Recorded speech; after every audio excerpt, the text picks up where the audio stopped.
High guys, welcome to crick chat Venkatesh. మన IPL team wise అనాలిసిస్లో mighty Mumbai Indians గురించి మాట్లాడదాం. మైటీ అని ఎందుకన్నానంటే they are looking very strong this time. Last year కూడా స్ట్రాంగ్గానే ఉన్నారు, ఈసారి మరింత స్ట్రాంగ్ అయ్యారు. వరల్డ్ కప్ హీరోస్ ఉన్నారు ఆ టీంలో. World cup winning captain Suryakumar Yadav, అంతకుముందు T20 వరల్డ్ కప్ గెలిచిన రోహిత్ శర్మ, ఇద్దరు కెప్టెన్స్ ఇక్కడ ఉన్నారు. ఈసారి వరల్డ్ కప్ ఫైనల్కి వెళ్ళిన న్యూజిలాండ్ కెప్టెన్ శాంట్నర్ కూడా ఇదే టీంలో ఉన్నాడు. ఇంకా world cup heroes Bumrah, Tilak Varma, ఇలాంటి వాళ్ళందరూ ఈ టీంలో మనకు కనిపిస్తున్నారు. So this team is looking very very good and it is the team to beat. మీరు టైటిల్ గెలవాలంటే ముంబైని ఓడించాలి. Mumbai is looking very strong this time. అంటే నేను ముంబైని సపోర్ట్ చేస్తున్నాను కాదు, team is looking like that. They are ticking all the boxes, looking very strong this time. మరి ఈసారి ఏం చేస్తారో చూడాలి. ముందుగా వీళ్ళ పాస్ట్ పర్ఫార్మెన్స్ చూద్దాం. పాస్ట్ పర్ఫార్మెన్స్ చూస్తే one of the most successful teams కదా. 5 సార్లు టైటిల్ గెలిచారు. 2013, 15, 17, 19 అంటే ఒక్కొక్క ఏడాది గ్యాప్ ఇస్తూ వాళ్ళు 13 నుంచి 19 వరకు గెలిచారు. 19 తర్వాత మామూలుగా ఒక ఏడాది నెక్స్ట్ ఇయర్ సరిగ్గా ఆడరు, కానీ 19 తర్వాత 20 కూడా గెలిచారు. 5 టైటిల్స్ ఎవరు క్యాప్టెన్సీలు గెలిచారో మీకు చెప్పాల్సిన అవసరం లేదు. హిట్ మ్యాన్ రోహిత్ శర్మ వాళ్ళకి 5 టైటిల్స్ గెలిపించి పెట్టాడు.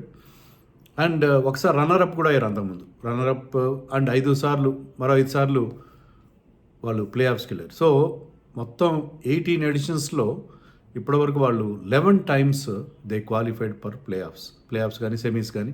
సో వాళ్ళు నాకౌట్స్ ఆర్ సెమీ ప్లే ఆఫ్స్కి 11 టైమ్స్ వెళ్ళారు. ఎంత కన్సిస్టెంట్గానో మనకి అర్థమవుతుంది. Chennai was more consistent. Chennai కూడా 5 టైటిల్స్ వచ్చాయి. తర్వాత వీళ్ళు చాలా కన్సిస్టెంట్గా పర్ఫామ్ చేస్తున్న టీం. అయితే ఇక్కడ ఒకటి చెప్పాలి మనం, ఏంటంటే లాస్ట్ 5 సీజన్స్లో 2020లో గెలిచిన తర్వాత లాస్ట్ 5 సీజన్స్లో వాళ్ళు 2 సార్లు మాత్రమే ప్లే ఆఫ్స్కి వెళ్ళారు. ఈ లాస్ట్ 5 సీజన్స్లో వాళ్ళకి అంత బాగాలేదు వాళ్ళ పర్ఫార్మెన్స్. క్యాప్టెన్సీ మారడం, టీంలో ప్లేయర్స్ మధ్య అండర్స్టాండింగ్ లేకపోవడం. టీం ఎప్పుడు స్ట్రాంగ్గానే ఉంటుంది, on paper they look very strong. But somehow last 5 seasons నుంచి వాళ్ళ గ్రాఫ్ బాగా పడిపోయింది. కానీ ఈసారి దాన్ని సరి చేయడానికి మరి ట్రేడింగ్ ద్వారానే వాళ్ళు కావాల్సిన టీమ్స్ అంతా తీసేసుకున్నారు. ఆక్షన్లో ఏదో నామమాత్రంగా కొంతమంది ప్లేయర్స్ని, డికాక్ని తీసుకున్నారు, ప్లస్ కొంతమంది అన్క్యాప్ ప్లేయర్స్ని తీసుకున్నారు. సో ఆక్షన్ ముందే వాళ్ళు పోలంత యాక్షన్ మనకి చూపించారు. వీళ్ళ షెడ్యూల్, వీళ్ళు 2 హోమ్ మ్యాచెస్ 2 అవే మ్యాచెస్ ఆడుతున్నారు. కేకేఆర్తో వాళ్ళ క్యాంపెయిన్ స్టార్ట్ అవుతుంది March 29th. ముంబైలో హోమ్ గ్రౌండ్ వాంఖేడేలో ఆడతారు కేకేఆర్తో 29th. తర్వాత 4th April రోజున ఢిల్లీ క్యాపిటల్స్తో ఢిల్లీలో ఆడతారు. రాజస్థాన్ రాయల్స్తో గౌహటిలో 7th April ఆడతారు. తర్వాత 12th April ముంబైలోనే ఆర్సీబీతో ఆడతారు. ఆర్సీబీతో glamour contest between Mumbai Indians versus RCB. అది రోహిత్ వర్సెస్ విరాట్.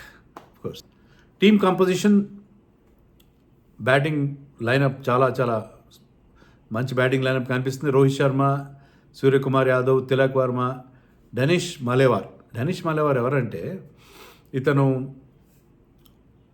విదర్భకు ఆడతాడు. విదర్భ టైటిల్ గెలిచినప్పుడు he's man of the final. Before గెలిచినప్పుడు అతను మ్యాన్ ఆఫ్ ది ఫైనల్ 150 చేశాడు. తర్వాత దులీప్ ట్రాఫీలో కూడా 200 చేశాడు. సో ఇతను బేసికలీ రెడ్ బాల్ క్రికెటర్ కనిపిస్తున్నాడు. బట్ అతని టాలెంట్ వీళ్ళ ఐడెంటిఫై చేశారు. వాళ్ళు ఇప్పుడు కాకపోయినా, ఇమీడియట్గా కాకపోయినా అతన్ని మెల్లగా గ్రూమ్ చేస్తారు. సో వీళ్ళు కాకుండా రూదర్ఫర్డ్ కూడా ఉన్నాడు. సో వీళ్ళ బ్యాటింగ్లో ప్యూర్ బ్యాటర్స్ చాలామంది కనిపిస్తున్నారు. ఇంకా ఆల్రౌండర్స్ కూడా వీళ్ళకి మంచి ఆల్రౌండర్స్ ఉన్నారు. హార్దిక్ పాండ్యా వాళ్ళ captain, Will Jacks another world cup hero, Mitchell Santner, Corbin Bosch, Naman Dhir, వీళ్ళు ఆల్రౌండర్స్. ప్లస్ షార్దుల్ ఠాకూర్, రాజ్ భావన్ కూడా రిటైన్ చేశారు వీళ్ళు. Atharva Ankolekar is also from Mumbai, left arm spinning allrounder. అంటే మన ఇండియాకి ఒక లెఫ్ట్ ఆర్మ్ స్పిన్నింగ్ ఆల్రౌండర్స్ పెద్ద ట్రెడిషన్ ఉంది కదా, దాన్ని కంటిన్యూ చేస్తున్నాడు. Is very good with the bat and very good with the ball.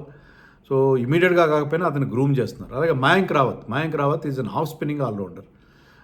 Mayank రావత్ను కూడా వీళ్ళు గ్రూమ్ చేసే పరిస్థితిలో అతన్ని తీసుకొచ్చారు. హీ ప్లేస్ ఫర్ ఢిల్లీకి చెందిన మయాంక్ రావత్. సో అతను కూడా ఏదో స్పార్క్ చూశారు. ఆఫ్ స్పిన్నర్స్ మామూలుగా అంత డిమాండ్ ఉంది, కానీ maybe could be A mystery spinner. Youngsters వీళ్ళందరూ కూడా, సో యంగ్స్టర్స్ని గ్రూమ్ చేస్తారు కదా ముంబై టీమ్ మెల్లమెల్లగా. అలాగే అశ్విని కుమార్ని లాంచ్ చేశారు last time.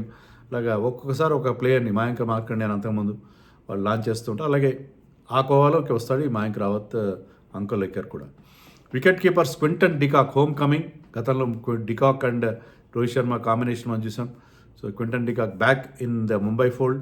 Rayon Rickelton last time ఉన్నాడు. క్వింటన్ డికాక్ లాంటి ప్లేయరే, similar left hand batsmen and keeper. Robin Minz కూడా ఉన్నాడు. రాబిన్ మింజ్ని గతంలో ట్రై చేస్తారు, అంత క్లిక్ కాలేదు, but he's a very good talented keeper batsmen from Jharkhand.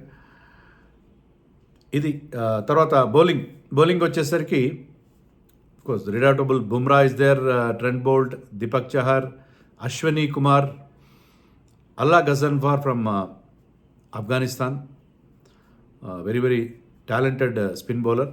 Mayank మార్కండేని కూడా వాళ్ళు ట్రేడింగ్ ద్వారా తీసుకున్నారు. గతంలో వీళ్ళకి మంచి రిజల్ట్స్ ఇచ్చిన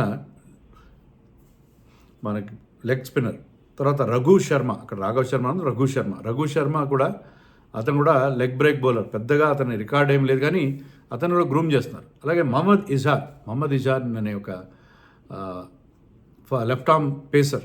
అతను కూడా యంగ్స్టర్, పెద్దగా ఎక్స్పీరియన్స్ లేదు, బట్ ఏంటంటే అతన్ని వాళ్ళు గ్రూమ్ చేయడం కోసం తీసుకున్నారు, మహమ్మద్ ఇజార్. సో ఇది వీళ్ళ లైనప్. వీళ్ళ 11 చూస్తే 11 is very easy to pick. They pick themselves, చాలా ఈజీగా కనిపిస్తుంది. చాలా మంచి టాలెంట్ ఉన్నది, ముఖ్యంగా ఫారిన్ ప్లేయర్స్ విషయంలో మంచి ప్లేయర్స్ని పక్కన పెట్టాలి, కానీ వాళ్ళ కోర్ 11 మాత్రం చాలా క్లియర్గా కనిపిస్తుంది. Rohit Sharma and Quinton de Kock open చేస్తారు. రికల్టన్ కంటే డికాక్తోనే వెళ్తారు ఇనీషియల్గా, బికాజ్ డికాక్ మన వరల్డ్ కప్లో కూడా బాగా పర్ఫామ్ చేశాడు. ఇండియాలో ఎప్పుడు బాగా ఆడతాడు, స్పిన్ బాగా ఆడతాడు. He picks the length so quickly and places beautiful shots over square leg and mid wicket. So Quinton de Kock and Rohit are going to open the batting. Tilak Varma number 3, last సీజన్లో కూడా కొన్ని తిలక్ వర్మ నెంబర్ 3లో ఆడాడు. సో తిలక్ వర్మ నెంబర్ 3లో ఆడతాడు. Suryakumar at 4, Hardik Pandya at 5, Naman Dhir at 6, Will Jacks at 7. Will Jacks last season ముంబైకి అతను middle ఆర్డర్లో అంత బాగా పర్ఫామ్ చేయలేదు, కానీ మొన్న ఇంగ్లాండ్కి అతను మిడిల్ ఆర్డర్లో ఆడిన తీరు చూసిన తర్వాత, లాస్ట్లో ఇచ్చిన ఫినిషింగ్ టచ్ చూసిన తర్వాత అతను అదే ప్లేస్లో నెంబర్ 7లోనో నెంబర్ 8లోనో ఆడతాడు. సో అతను అక్కడ చాలా యూస్ఫుల్ ప్లేయర్, చాలా ఇంపార్టెంట్ ప్లేయర్ అవుతాడు. Santner at 8, Shardul Thakur / Deepak Chahar. మీకు ఆల్రెడీ బౌలింగ్ బాగుంది, you have Bumrah, you have Boult, you have Hardik Pandya. 4th pacer అంత ఇంపార్టెంట్ అవసరం లేదనుకుంటే శార్దుల్ ఠాకూర్ నడుచుకోండి, because Deepak Chahar is a better bowler than a batsmen. Deepak Chahar is basically a bowling allrounder. Shardul కూడా bowling allrounder, కానీ of late అతను తీసుకుంటే బౌలింగ్ కంటే కూడా బ్యాటింగ్ తీసుకుని మిడిల్ ఓవర్స్లో అతను చాలా యూస్ఫుల్ బౌలర్. అతను వేరియేషన్స్ ఉన్నాయి, బట్ బౌలింగ్ కంటే కూడా మీకు బ్యాటింగ్ కావాలి, నెంబర్ 9 వరకు కావాలనుకుంటే శార్దుల్తో వెళ్తారు. లేదు మనకి దీపక్ చహర్ లాంటి ఒక bowler who can bowl with new ball swing చేస్తాడు, న్యూ బాల్తో బ్రేక్ త్రూస్ ఇస్తాడు, బోల్ట్ అతను కలిసి వాళ్ళకి రికార్డ్ పవర్ ప్లేలో చాలా బాగుంది అనుకుంటే, సో ఆ ఆప్షన్ ఉంటుంది వాళ్ళకి ఎప్పుడు, శార్దుల్ ఆర్ దీపక్ చహర్. తర్వాత ట్రెంట్ బోల్ట్, బుమ్రా, మయాంక్ మార్కండేని, బికాజ్ మనకి ఇక్కడ స్పిన్ బౌలింగ్ ఆప్షన్స్ ఉన్నాయి. మన శాంట్నర్తో పాటు they have Will Jacks off spin కూడా ఉంటుంది, బట్ ఏంటంటే సెకండ్ స్పిన్నర్ చాలాసార్లు అవసరం ఉంటాడు కాబట్టి, అందులో మిడిల్ ఓవర్స్లో ఒక రిచ్ స్పిన్నర్ ఉంటే వికెట్స్ తీస్తాడు కాబట్టి they might go for Mayank Markande అని అనుకుంటున్నాను. సో చాలా ఇంప్రెసివ్ 12 మనకు అక్కడ కనిపిస్తుంది. ఈ టీంలో ఎక్స్ ఫ్యాక్టర్ ఎవరు? చాలా డిఫికల్ట్ టు పిక్, ఎందుకంటే చాలామంది మ్యాచ్ విన్నర్స్ ఉన్నారు ఈ టీంలో. There is Bumrah, but Bumrah నాకేమనిపిస్తుంది అంటే ఐపీఎల్లో అంత effective, is always effective, but ఐపీఎల్లో అంత స్టాండౌట్ పర్ఫార్మెన్సెస్ బుమ్రా నుంచి మనం చూడట్లేదేమో అని అనిపిస్తుంది. తిలక్ వర్మ కూడా బాగా పర్ఫామ్ చేస్తాడు, అతను చాలా కాన్ఫిడెంట్ యంగ్ మ్యాన్ ఇప్పుడు ఇండియాకి వరల్డ్ కప్ ఆడిన తర్వాత. కానీ తిలక్ వర్మ కంటే కూడా I'm picking up Hardik Pandya ఫిట్గా ఉన్నాడు, we had a decent very good world cup. So అతను బ్యాటింగ్ బౌలింగ్ అన్నింటిలో కూడా he will make his mark, ఎందుకంటే కెప్టెన్గా అతను టీంను ముందు నడిపిస్తాడని నాకు ఎందుకు అనిపిస్తుంది. నా గట్ ఫీల్ ఏంటంటే సార్ హార్దిక్ పాండ్యా నుంచి ఒక మంచి performance. So my X factor will be Hardik Pandya for this team, their captain. Team strengths and weaknesses. వీళ్ళ స్ట్రెంగ్త్స్ ఏంటంటే, బేసిక్ స్ట్రెంగ్త్ ఏంటంటే strong Indian core. Strong Indian core ఉన్న టీమ్సే ఎక్కువ టైటిల్స్ గెలుస్తాయి. ముంబై కానీ చెన్నై కానీ అదే కదా వాళ్ళ స్ట్రెంత్. మీరు చూడండి అక్కడ Rohit Sharma, Tilak Varma, Suryakumar Yadav, Bumrah, Hardik Pandya. So champion cricketers, champion Indian cricketers వీళ్ళ టీంలో ఉన్నారు. సో అదే వాళ్ళ strength. So strong Indian core is their major strength. And బ్యాటింగ్లో వాళ్ళకి up to 9 somebody like Shardul Thakur or Deepak Chahar coming at number 9. అంటే ముందు వాళ్ళకి ఫ్రీడమ్, వాళ్ళు 9 వచ్చి బ్యాటింగ్ చేయాలని కాదు. ముందు వాళ్ళు ఏంటంటే ఇంకా శార్దుల్ ఉన్నాడు లేకపోతే దీపక్ ఉన్నాడు అట్ నెంబర్ 9 అని చెప్పి ముందు వచ్చేవాళ్ళు వాళ్ళు చాలా ఫ్రీగా ఆడే అవకాశం ఉంటుంది. అందులో నేను చెప్పిన వరల్డ్ కప్ హీరోస్ ఉన్నారు టీంలో చూడండి. నాట్ ఓన్లీ మన Indian heroes like Suryakumar, Tilak Varma, Bumrah వీళ్ళే కాదు. Will Jacks had a very very wonderful world cup. Santner had a wonderful allround batting bowling అన్నింటిలో షైన్ అయ్యాడు. తర్వాత Corbin Bosch had a decent world cup. So వీళ్ళకి రూదర్ఫర్డ్ మనం 11లో పెట్టలేకపోయాం ఎందుకంటే అకామిడేట్ చేయలేకపోయాం. Rutherford had a wonderful world cup. Is in the మన టీంలో రిజర్వ్స్లో ఉన్నాడు. సో మంచి మంచి ప్లేయర్స్ వీళ్ళ దగ్గర రిజర్వ్స్లో ఉన్నారు. ఈవెన్ బాష్ని కూడా 11లో పెట్టలేదు. సో వాళ్ళకి చాలా ఎంబరాస్మెంట్ ఆఫ్ రీచెస్ ఉన్నాయి. సో అంత మంచి టీం ఉంది. దాని they tick all the boxes. మీకు లెఫ్ట్ హ్యాండర్స్ ఉన్నారు బోల్తమంది, బౌలింగ్ చేసే బ్యాటర్స్ ఉన్నారు like jacks, Tilak Varma, నమంధీర్. So bowling options ఉన్నాయి. So and they have left arm pacers, they have pace bowler, they have bowler call Bumrah లాంటి బౌలర్ ఎవరికి ఉండరు కదా. So Bumrah is there. So బ్యాటింగ్లో బౌలింగ్లో అన్నిట్లో కూడా వాళ్ళకి they tick all the boxes. So అది వీళ్ళకున్న ప్రధానమైన స్ట్రెస్. అండ్ వాళ్ళ ముంబై వాళ్ళకి ఫోర్ట్రెస్, వాళ్ళ కంచుకోట. 60% వాంకడే స్టేడియంలో 60% వాళ్ళకి విన్నింగ్ రికార్డు ఉంది. అండ్ ఆల్రౌండర్స్ బోల్డ్ మంది ఆల్రౌండర్స్ ఉన్నారు. అంటే ఆడుతున్న వాళ్ళు కాకుండా కార్బిన్ బాష్ లాంటి వాళ్ళు, ఇంకా చాలామంది, రాజ్ బావా, ఇంకా కొత్త కురాలను కూడా వాళ్ళు తయారు చేస్తున్నారు. సో ఆల్రౌండర్స్ కూడా ఈ టీంకి ఉన్న ప్రధానమైన స్ట్రెంత్గా మనం చెప్పుకోవాలి. వీక్నెసెస్ విషయానికి వస్తే ఇండియన్ ప్లేయర్స్కి సరైన బ్యాకప్స్ లేరేమో అని అనిపిస్తుంది నాకు. బుమ్రాకి ఎవరుంటారు బ్యాకప్? ఎవరు ఉండరు.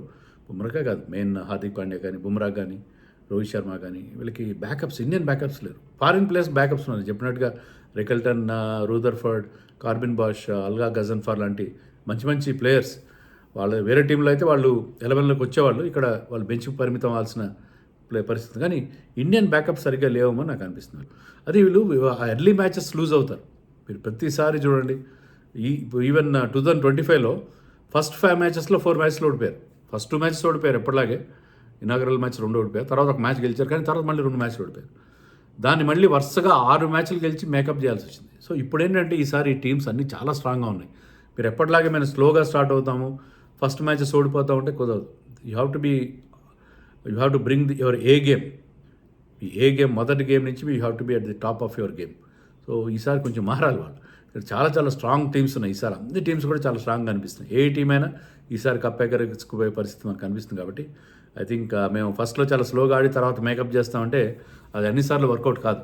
So Mumbai have to be, ఎందుకంటే ఈసారి టైటిల్ 5 సీజన్ల డ్రౌట్ తర్వాత టైటిల్ కోసం వాళ్ళు ఆస్పైర్ చేస్తున్నారు. కాబట్టి they have to be at the top of the game. అది వీళ్ళ గేమ్ ప్లాన్ ఏంటంటే, వీళ్ళకి మనకి ఏ సన్ రైజర్స్కో అన్నంత ఎక్స్ప్లోజివ్ ఫైర్ పవర్ ఎర్లీ బ్యాటింగ్లో లేదు. రోహిత్ శర్మ నో డౌట్ అతను ఇప్పుడు డిఫరెంట్ గేర్లో ఆడుతున్నాడు. రోహిత్ శర్మ మినహాయిస్తే తిలక్ వర్మ నెంబర్ 3లో ఆడినప్పుడు, ఇండియాకి ఆడినప్పుడు నేను యాంకర్ రోల్ ఆడతాను, లేదా డికా కొన్నిసార్లు స్లో డౌన్ అయిపోతాడు. సూర్యకుమార్ కూడా ఇప్పుడు అంత గొప్ప ఫామ్లో లేడు. సో వీళ్ళు ఏంటంటే మేము కాస్త టైం తీసుకుంటామంటే కుదరదు. వీళ్ళకి బోల్డ్ అంతా బ్యాటింగ్ లైనప్ ఉంది. Will jacks coming in at number 7 are number 8, నమంధీర్, Hardik Pandya ఇలాంటి మంచి బిగ్ హిట్టర్స్ ఉన్నారు. సో ముందు ఆడిన వాళ్ళు ఆ అగ్రెసివ్ బ్రాండ్ ఆఫ్ క్రికెట్ ఆడాలి, హై రిస్క్ గేమ్ ఆడాలి, high risk high reward game ఆడాల్సిన అవసరం ఉంది. సో అది వీళ్ళకున్న మేజర్ గేమ్ ప్లాన్ ఏంటంటే, top order batsmen has to take risk. వాళ్ళు రిస్క్ తీసుకోవాలి. They have to take risk తీసుకుని ఆడాల్సిన అవసరం ఉంది. ఎందుకంటే వాళ్ళకి డీప్ బ్యాటింగ్ లైనప్ ఉంది, మంచి మంచి power hitters down the line ఉన్నారు. కాబట్టి ముందున్న వాళ్ళు they have to show that urgency. అది వీళ్ళ గేమ్ ప్లాన్ ప్రధానంగా చూసుకోవాలి. తర్వాత శార్దూల్ని ఆడించాలో చహర్ని ఆడించాలి. నేను ఇందాక చెప్పినట్టుగా మీకు దీపక్ చహర్ కావాలి బౌలింగ్లో, అంత హార్దిక్ పాండ్యా అంత ఎఫెక్టివ్గా వెళ్ళాలనుకుంటే మీరు ఆడించండి దీపక్ని, లేదా Shardul, because Shardul can always contribute చేస్తాడు బ్యాటింగ్లో బౌలింగ్లో. సో శార్దూల్ని ఆడించుకోండి. బౌలింగ్ అంతా మనకి అవసరం లేదు. మనకు ఆల్రెడీ ముగ్గురు మంచి పేసర్స్ ఉన్నారనుకుంటే అదొకటి. తర్వాత మీకు Rutherford, Corbin Bosch are very good. Corbin Bosch is good death bowler, very good allrounder. Rutherford is very good finisher. అతను పొలార్డ్ స్థానంలో మరో పొలార్డ్ లాగా తయారు చేద్దామని అతన్ని ట్రేడింగ్లో తెచ్చుకున్నారు వీళ్ళు. కానీ అతన్ని ఆడించలేని పరిస్థితి కనిపిస్తుంది. బికాజ్ శాంట్నర్ లాంటి ఒక స్పిన్నర్ కావాలి వీళ్ళకి. కానీ ఏదో ఒక పాయింట్లో వాళ్ళకి రెస్ట్ ఇచ్చేనా వీళ్ళకి ఆడిస్తే ఏంటంటే అవైలబిలిటీ కానీ ఇంజరీస్ కానీ ఏమైనా మెయిన్ ఫారిన్ ప్లేయర్స్కి ఇబ్బంది ఉంటే వాళ్ళు రెడీగా ఉంటారు. సో ఏదో ఒక పాయింట్లో వాళ్ళకి కూడా ఎంట్రీ ఇస్తే బాగుంటుంది. ముంబై ఎక్కువగా టీంలో మార్పులు చేయరు, కానీ ఈ ఇద్దరు ప్లేయర్స్ని ఏదో ఒక పాయింట్లో ఆడిస్తే బాగుంటుంది. That should be their game plan. ఇంకా ప్రెడిక్షన్ విషయానికి వస్తే ఐ థింక్ ఈసారి వీళ్ళు ప్లే ఆఫ్స్ ఖచ్చితంగా వెళ్తారని నేను చెప్పడానికి సందేహించట్లేదు. ముంబైకి చాలా ఎక్కువ నువ్వు గొప్పగా చెప్తున్నావు అంటే because team is like that. మనకేంటంటే ఇండియన్ టీం మనం చూసినప్పుడు నేను అంత కాన్ఫిడెంట్గా చెప్పాను ఈసారి ఇండియా కప్ కొడుతుందని చెప్పి. అలాగే ఈ టీం చూస్తే అలాంటి కాన్ఫిడెన్స్ కనిపిస్తుంది. అన్నీ అలా జరగవు, అన్నీ అనుకున్నట్టుగా జరగవు, అన్నీ మనం చూసినట్టుగా పేపర్ మీద ఉన్నట్టు జరగవు. బట్ ఏంటంటే ఈ టీం చూస్తే మనకి ఎందుకు ఆ కాన్ఫిడెన్స్ వస్తుంది. They look very very fire power కానీ వాళ్ళకున్న ఆల్టర్నేటివ్స్ కానీ ఆల్రౌండ్ గేమ్ ఆడే అవకాశం నాకు కనిపిస్తుంది. కాబట్టి ప్లే ఆఫ్స్ ఖచ్చితంగా వెళ్తారని నాకు అనిపిస్తుంది.